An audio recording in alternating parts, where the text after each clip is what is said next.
آیا می دانستید با یک تست ساده می توان عملکرد بخشی از سیستم تعادلی گوش داخلی را بررسی کرد؟ تست سیومپ یکی از آزمایش‌های جدید و بسیار مهم در ارزیابی سیستم تعادلی است. در این تست، صداهای کلیک مانندی از طریق هدفون‌های بسیار خاصی به گوش ارسال می‌شوند. این محرک صوتی باعث انقباض بسیار ظریف در عضله گردن می‌شود. الکترودهایی که روی عضله استرنوکلیدوماستوئید قرار می‌گیرند، این پاسخ را ثبت می‌کنند. تست سیومپ بیشتر اطلاعاتی درباره عملکرد ساکول و شاخه تحتانی عصب تعادلی در اختیار ما قرار می‌دهد.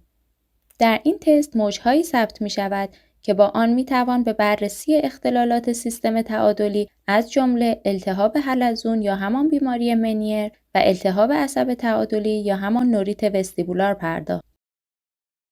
با انجام تست سیومپ در کلینیک روزنتال می‌توان بخشی از مسیرهای تعادلی گوش داخلی را به صورت غیر تهاجمی بررسی کرد.